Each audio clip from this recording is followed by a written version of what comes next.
देवर ने ना मेरे साथ यानी कि गलत काम किया। क्या?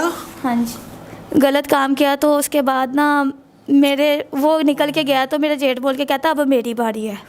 तो क्या क्या क्या? अस्तगफिरुल्लाह। इस्लाम इज़ बेस्ट फॉर ऑल में खुश आमदीद। बिस्मिल्लाहिर्रहमानिर्रहीम। वीडियो शुरू करने से पहले आपसे गुजारिश है कि हमारे चैनल को लाइक एंड सब्सक्राइब कर लें।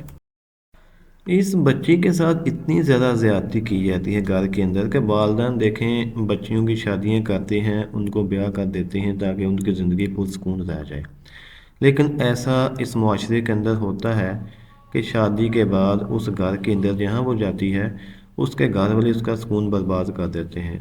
उसका अपना जेठ, उसका देवर, अस्तगफुरुल्लाह, कि दोनों ही उसके ऊपर गलत काम करते हैं। कभी एक करता है, कभी दूसरा करता है। न जाने इस माशरे के अंदर ये हवस की इंतहा कहाँ तक पहुँचेगी।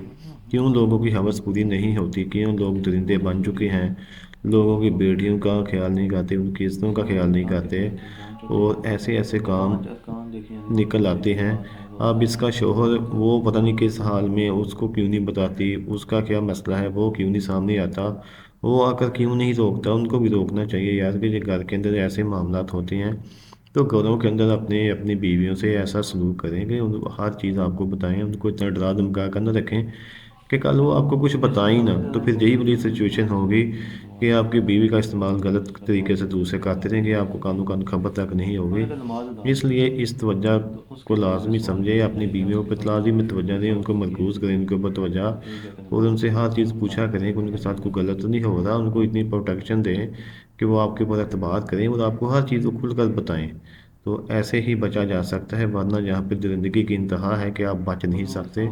तो वही मामला इस बच्ची के साथ हुआ। तो अल्लाह ताला से दुआ है कि अल्लाह ताला हम सब की बच्चियों को अपनी हिफ्ज़-ए-ईमान में रखे। अल्लाह हाफ़िज़।